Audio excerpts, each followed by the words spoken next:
Recording in progress.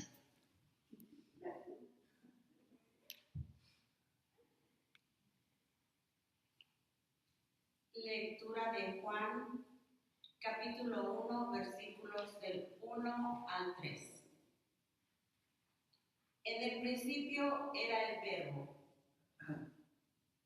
y el Verbo era con Dios, y el Verbo era Dios. Este era el principio con Dios. Todas las cosas por Él fueron hechas, y sin Él nada de lo que ha sido hecho fuese hecho.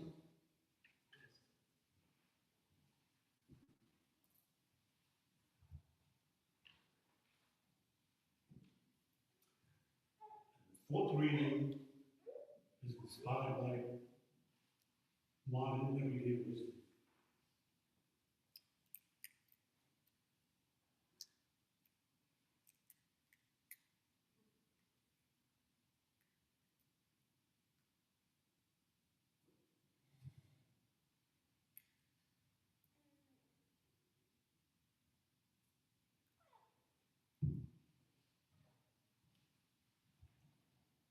Esta es la cuarta lectura.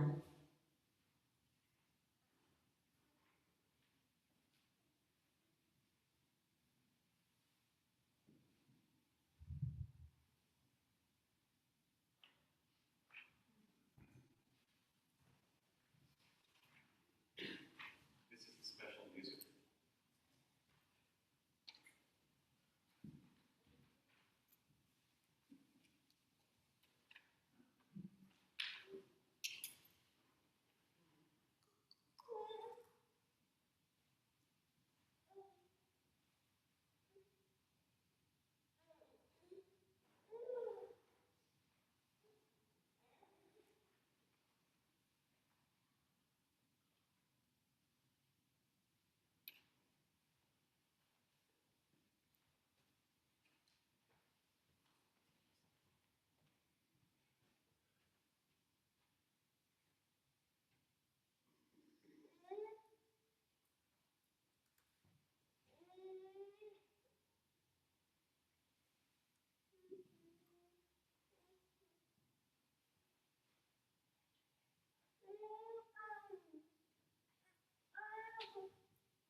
Thank you, Peter. That was just delightful. It's my favorite time of year.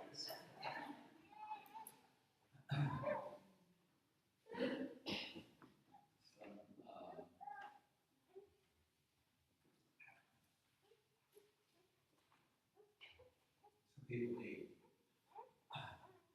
their notes to remember what they have to say. I need a timer to tell me when to stop talking.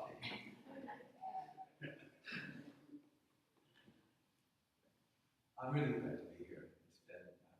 It's been, I just sat there and realized I've been traveling or in some kind of spiritual retreat for a month, every weekend for a month.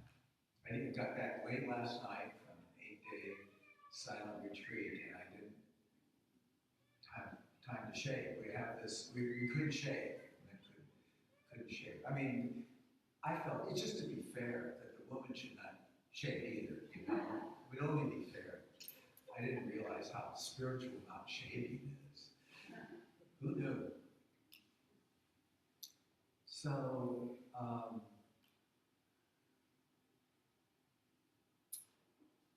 Today, I'm going to be talking about absolutely nothing. And I talk a lot, and if you've been listening closely, I've been saying this all along. This is what I said.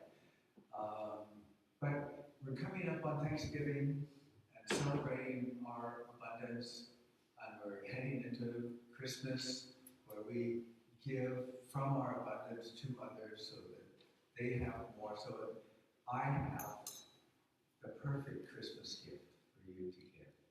Absolutely nothing. No no batteries needed. It's reversible. You can wear it inside out or outside in.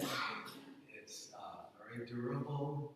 It's totally climate friendly, you know, doesn't use renewable resources, doesn't even use renewable resources. And you dieters know that absolutely nothing is completely not fattening.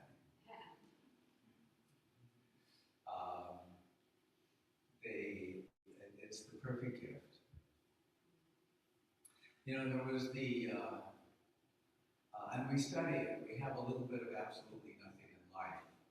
There was a study in the 40s, the Hawthorne effect, where there was a war effort, and we were trying to produce everything for the war. So there was back in those days, we didn't have solid state circuitry. We had wires. You wanted something electrical to work, they had to have wires. And they had women working all day long in these vaults, the wiring vaults.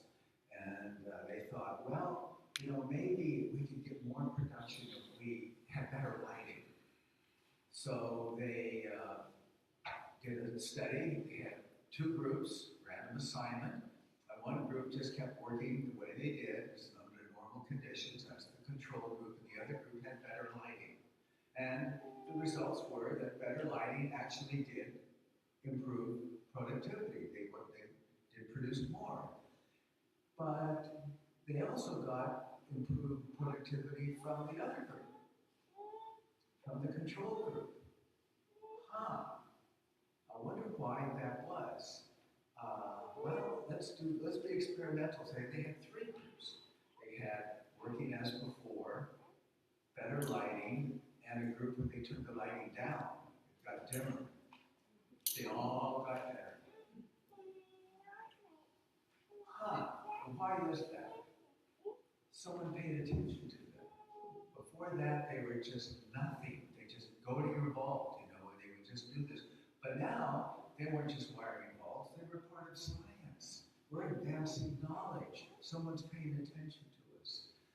So that was really the treatment, was being acknowledged as their existence. Other thing about absolutely nothing is it is the active ingredient in what has been proven over and over as our most effective medicine, which is placebo. You know, placebo just works so well. When the FDA approves a drug, you know, you have to have results to demonstrate the effectiveness of the drug. And the FDA knows that these pharmaceuticals, they only give them results that show that this drug is good. So the rule is, the law is, you have to give the results on every test you did, of all tests. And someone did a meta-analysis of this, and they found out that on the whole, if you take everything in general, placebo has at least as good and often better effects than whatever drug they're testing. Why? Because there's no harmful side effects. Also, because people go, well, I don't know my condition. I've tried everything. I'll do this study. You know, maybe that has might benefit me. So they are in the study, and I don't know. Maybe I got nothing. Maybe I got the drug. But just paying attention to themselves, just noticing, bringing awareness to the situation, you'll tend to get better. It's a good, absolutely nothing. It's just the greatest thing, you know. And if you're not satisfied with the result, just return the unused portion, and you will get double your money back. If you can't, it's win-win. So it's deeper and more profound than that. I mean, first of all, you can realize that, like the fourth reading and the special music was not nothing. That's the main thing here. Here's my main point today. You know, nothing is not nothing. What happened during those times? This is time to review that. What happened was, Whatever happened to you? Your reactions. I expected this. Oh, I felt surprised. I felt surprised, and then I'm curious. Oh, I felt surprised, and now I'm irritated. Or I felt surprised, and now I'm bored. You know, whatever it is, something happened. And we often just sort of skip over that, but invest in that. Take an interest in that. That is the truth of your experience in that moment. So the first and second readings were about the Genesis and John. Those are the origin stories of our Judeo-Christian tradition. We have all of this creation. Where did it come from? Well, it came from the void. Absolutely nothing. That is the source out of which reality arises. Even in John, the beginning was the Word. Well, what was happening before the Word? Nothing. And yet, we have experience before we have words for that experience. The Word is just the declaration. The Word is just the description. In fact, the Word can be a distraction. I know when I'm wondering, how do I feel? What's going on? That as soon as I have a label or a description, I've stopped looking at my experience. Now I'm looking at the Word, and I move on from there. So, last example, and this is getting more like a big picture kind of thing. We have this wonderful, we have many numbers, but one of the numbers we have is 0. We didn't always have 0, you know. Our counting systems was very tangible and concrete. A number was just a symbol, a symbolic representation of what a thing was. We have 1 egg, we have 2 eggs, we have 3 eggs, we have 4 eggs. And there doesn't used to be any number there. The Greeks went, well, how could nothing be something? So they didn't have 0. These are the early Greeks, the pre-Socratics. And then you have the Romans, which took anything of intellectual value, they just took from the Greeks. So they didn't have 0 either. They had this wonderful invention, Roman numerals. What a trip that is. You know, if you ever want to make your class irritated, just give them an assignment, one problem. I want you to do this example in long division using Roman numerals. That's a real experience. What a joy. Not a very good numbering system. But the Persians, they did have 0. But it was used simply as a placeholder. I've got 34 eggs, 35 eggs, 36 eggs. But then I get up to, I've got 305. Well, how do I represent that in my counting? Well, I'll make up this thing called 0, which then, that's how else would you tell the difference between 35 and 305? Except without a 0. But it's a very limited use. And as the Chinese were the same thing. They had, I forgot what it's called, but before the abacus, they had this, the thing with beads, and they would have one row with no beads. It's the same thing as a placeholder. But there's one culture that had the number 0, but it permeated all of their mathematics. The Indians of India. Why? Why did they have that? Because they had a philosophical system, a spiritual system, a whole set of practices that included the not self. Hinduism, Buddhism, there's the self, and then there's Ananda, the not self. Okay? And it's just, went through their whole system. It just totally made sense. I have all these numbers. What do I have when I take away all the numbers? Well, I have 0. It's a real thing. Just like nothing is Nothing is not nothing. And without that number zero, we wouldn't have all of our advanced mathematics. We wouldn't have algebra. We wouldn't have calculus. We wouldn't have a heck of a lot of physics. Algebra, basic algebra. You have some unknowns, but you know a lot of relationships. Well, the first thing you have to do is to get all the things you're interested in on one side of the equation, and it's equal to zero. That's how algebra works. Calculus, very interesting. So what happens at the limit when we get closer and closer and closer to zero?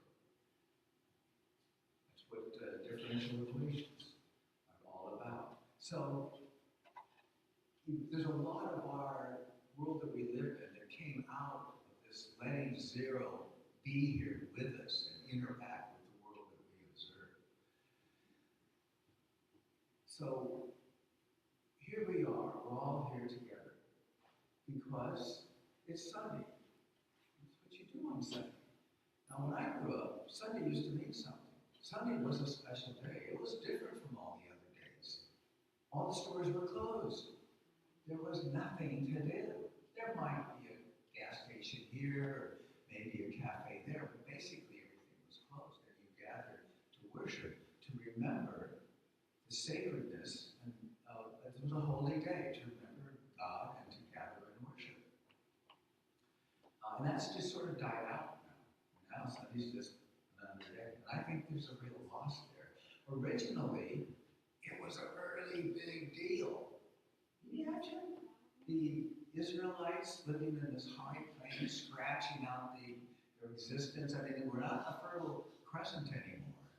We're basically surviving here, but we are going to take a whole day out and not do anything.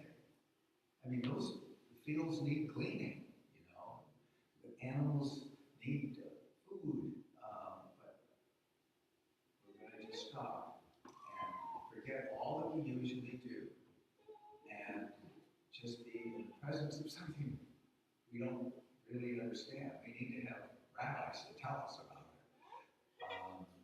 it. So it's something that can be the source of renewal. What happens when you take everything away? You won't find nothing. You go through a door that says nothing. Emptiness or nothing is not a place. It's not a state. It's a portal to go through to see what arises when you let go of everything you think, everything you assume, all of your habits.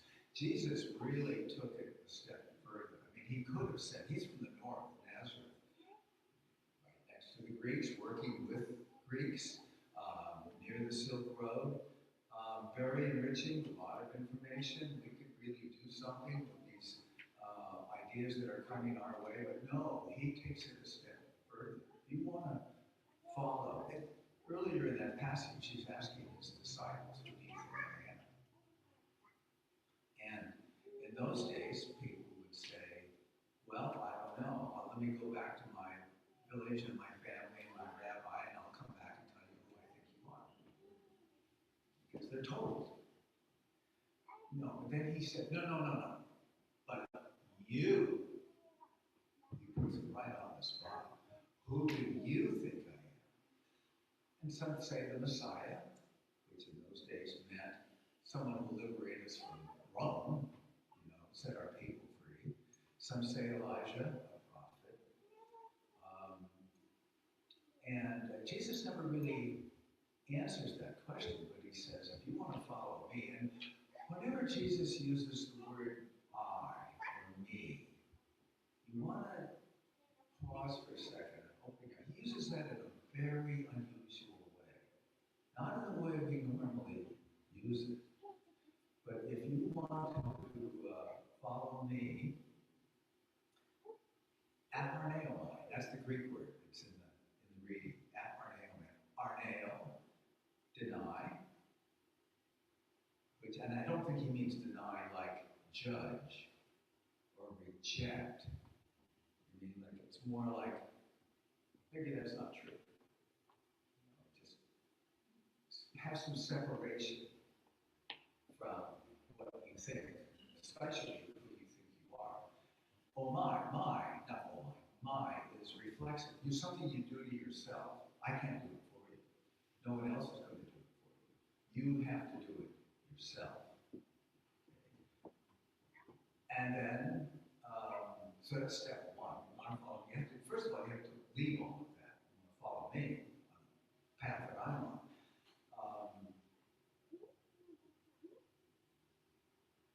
And then pick up your cross. This is a pretty scary thing. It's like the cup of bullets are like, I don't know. Can I do that? How does that happen? How is he doing that? It looks impossible. Picking up your cross. This is not going to be, it's not what the disciples wanted to hear, because everybody knows what happens to people who pick up crosses. This is not going to turn out well. But on the other hand, he's saying a couple things here. This is not necessarily going to be easy. You're going to carry some weight. The weight that you're going to be carrying, and it's going to be suffering. But if you are not the cross is just something that you're carrying along. And you can carry. You can do this. This is a doable thing. Looks hard, looks scary, it looks like you don't really want to do it, and you don't, to deny yourself, I know myself, I know my mind, how my mind works, Don't, you okay? Deny yourself, no problem, okay, I got this, and the mind is such a wonderful, it's great, it plans, it analyzes, it thinks, it predicts, it controls, it does essential things that we need to survive. But denying itself, there's no way it's going to do that. It's not, it's above its pay grade. It shouldn't even be doing that. But when its existence is threatened, the mind becomes this lying little weasel that you should not trust. You are not going to help me do this. But it will say, well, yeah, we'll do a practice. We'll do a practice. Do it. And then you just get involved in practice. And that just can go on forever. You're not really denying yourself. You're doing practice. So it's an invitation to be open. Basically, be open. Be willing to go, I don't know if it really is impossible. Maybe it is possible. That's possible. I don't know if this medicine worked, but it might have worked. And you just open. Have a positive mind, proceed with confidence. And who knows what will happen? You don't know what will happen. If you think you know, then what you think you know will probably happen. Because you're thinking it into existence. Same thing you do with yourself. Who are you? Tell me who you are. And you just sort of, what's that? The cogito. I think, therefore I am. Oh, what he should have said is, I think, therefore I think I am. It's just, it's self-defining, self-creating. And so how are you going to do this now? We're in this life right now. Now we're not in mathematics. And it's not easy. I mean, you have to kind of trick your mind into doing things. First thing, watch your mind. Watch your mind. It has habits. It has routines. It promotes itself. It says it can do things that it really can't do. It says, oh, you see this thing that happened? I made that happen. I chose that to happen. It's going to happen anyway, but the mind takes credit for it. So just watch your mind. Another one is, these are just things that have worked for me, that do work. Be willing to not just change the way you look at things, change your whole frame of reference around it. And in order to change it, you have to become knowledgeable about what is your frame of reference.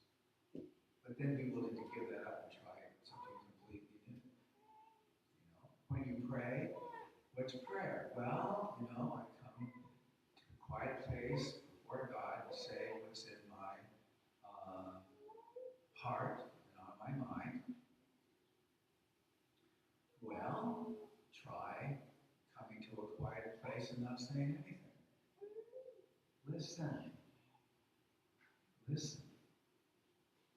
And you might listen and your experiences, well, I didn't hear anything. Well, how do you feel about that? How is nothing for you? So, are you okay with nothing? You're still here. You still exist. You are who you are. But what happens if you are given the gift of absolutely nothing? You might receive this for Christmas. You better be prepared. Another one is we have our routines. Go to the store. I walk 4 blocks down to the Y all the time, like several times a week. But when you walk, doing something that you do all the time, do it like you've never done it before. You've never even been here before. You don't even know what country you're in. You know, I don't speak this language. Look at these people, that funny dress that they have on, little native costumes. You know, you're in a whole new place. See it with fresh eyes. See it for the first time. You don't know anything about it. You might see some things that you never saw before. Oh, I never noticed that. It's something. It's just open yourself up, and if you do open to possibilities, after a while, you might become more open to openness itself, to living life as an opening, not a getting and having and maintaining. Life just and life will just open up in that way. So for yourself, if you kind of do this, we'll all kind of have this persistent hunch that all of the things that we do are not really bringing us all that we thought they would. We had expectations and they weren't fulfilled. And we're disappointed and we suffer. You know, I would like to be an enlightened person. It seems pretty cool. You know, Buddha's pretty happy. You know, so what does that send me out of? What happens next? Well, I try to do or become whatever I think enlightenment is. I'm right back in the same ballgame. Okay? Instead, if you stop being all of the things you're trying to be, which is a bunch of doing, if you stop doing everything, then you might be open to who you actually are, what you're being. Your being is something that was here before, you're here right now, you'll be here in the future no matter all of your doings. Just be open to your being. You'll be able to experience that directly once you've eliminated. When I've eliminated all the things I think and do, what do I have left? The nothing that is my being. What is that? And I travel in circles who've had these wonderful, direct, powerful experiences of being who they are. And I never heard one of them, they would laugh if I had said this to them. I never heard one of them say, I had an experience of my true self, and I was so disappointed. It's not experienced that way, It's experienced, you are beautiful. You are beautiful just the way you are. Because it's the truth. It's beautiful simply because it is the truth. And you'll find this eerie, funny feeling of never having been before, and it feels so familiar. I knew it. I knew it all along. I had this hunch. Here I am. Who am I? I'm me. I'm me. I am what I am. So the good news is you don't have to do anything. You are loved. You are loved just as you are. And enjoy. Well,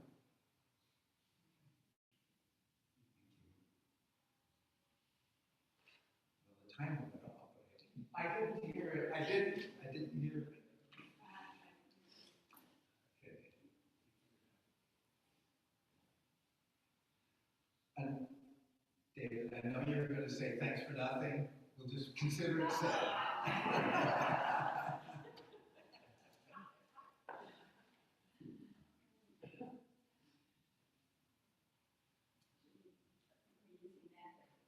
Yeah, we'll go up there.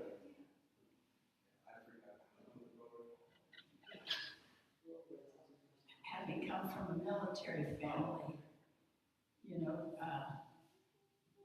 you're moving constantly, or it's not constantly, but every 2, sometimes 3 years you get in one place. But you move, and it's like you start with 0 again. You know, you don't know anybody, you don't know the environment, what it's like. If you go to even more exotic, you go to Japan, and you don't get military housing, you live off base, and no one speaks English around you, and you see what's going on. But it somehow, all of that nothingness, participation, it gives you opportunity.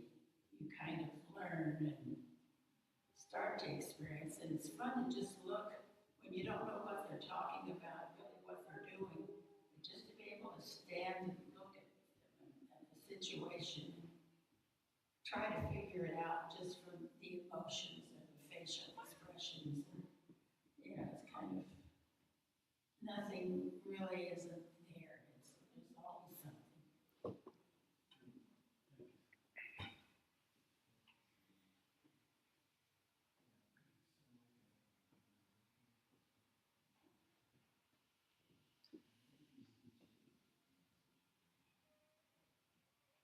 Thank you, Roy.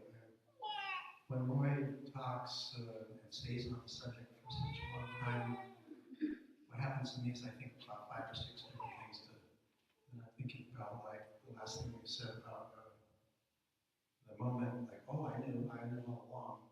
That's kind of like the definition of genius, like when somebody invents something miraculous and everybody says, oh, it was so obvious. Wow, that's really true genius. You described innocence, you described nothingness, clean slate, not the tabula rasa, but another kind of idea of clean slate. In Spanish, they say when you say to somebody you're not worth anything, you say, usted es un cero a la izquierda. You know, like a 0 to the left. Numbers is worthless, right? You're just a 0 to the left.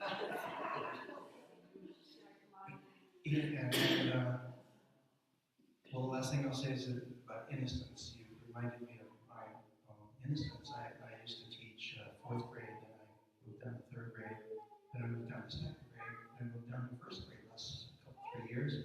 And after I retired, I said, I could have done kindergarten, because I just got closer and closer and closer to the kids' level. And I often thought that, what if I didn't have any books or materials or technology in my classroom? What if I didn't have anything? No chairs, no lights, no. What is it then that I would teach? Well, I'd be more on the kids' level at that point. Why do we all love babies? Because they're the newest thing in the room. They're new. We wish they could have that. And then we showed Indians in western Mexico, they live to be 99, 102 years old, above the smog line in the mountains. And the old married couples don't even have to talk to each other anymore because they just understand each other psychically. So we're going to that. Thank you. Thank you, Lord.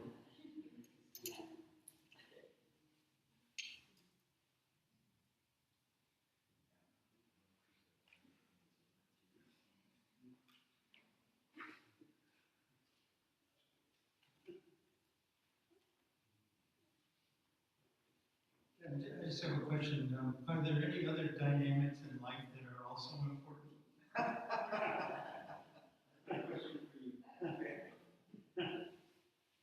Well, can you give the answer? Everything's important. Yeah, everything's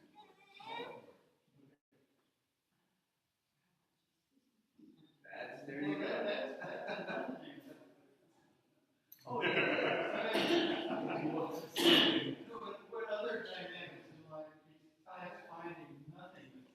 You're not finding happiness. You're Okay. finding, yeah. But you could say that up there. I did say that was nothing.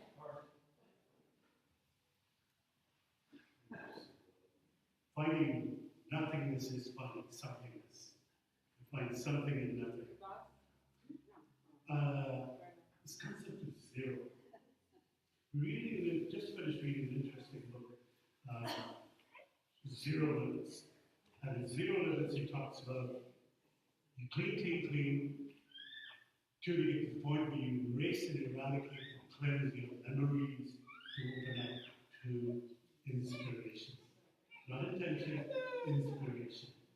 So what's inspiration? Inspiration is simply awe. When you eradicate all your memories, you eradicate and cleanse everything, and you open up awe. And this place of zero. And this place of no nothingness. Yeah? And zero, the shape of a zero is zero, it's a circle. That's the circle of evolution. And zero, once you got it down to the level of nothing, you got all the other numbers. The first is the consciousness, in our consciousness, in the ether, the first is zero. And suddenly I find it from a place of no things. To get to another number. It's a dichotomous concept. You got to be in the place of no things. Take it. It's okay to be in the place of no things. I don't know. I'm searching. I'm learning. I'm growing. It's happening. Healing. But you always want to say something. But saying nothing is saying something.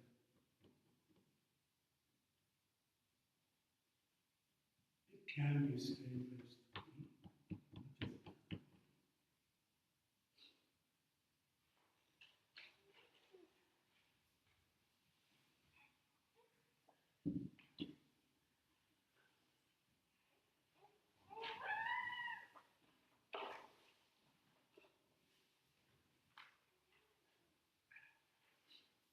That can't be all.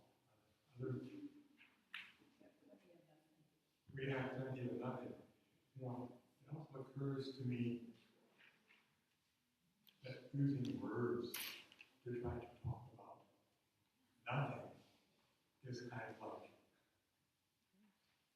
maybe Roman numerals. Right? There is no zero. And of course, I had a head start on this because I get worship here, and I had a clue about how we were doing all this. So as an artist,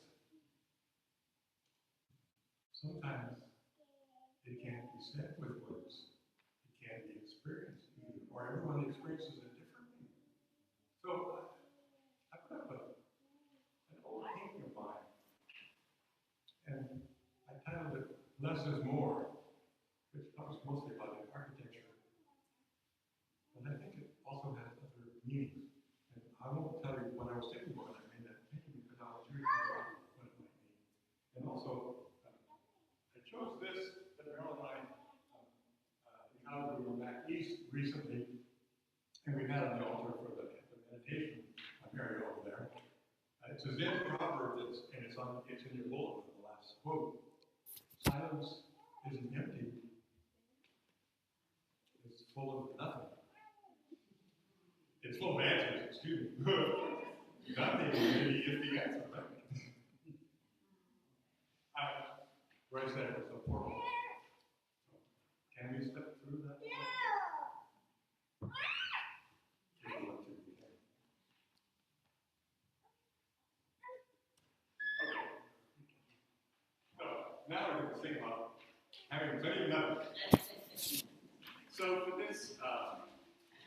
the lyrics are in your inserts. We hope you know the tune because the sheet music is 8 pages long, so we didn't choose to reprint that. If you do not heard the song before, stand and do your best. It will be great.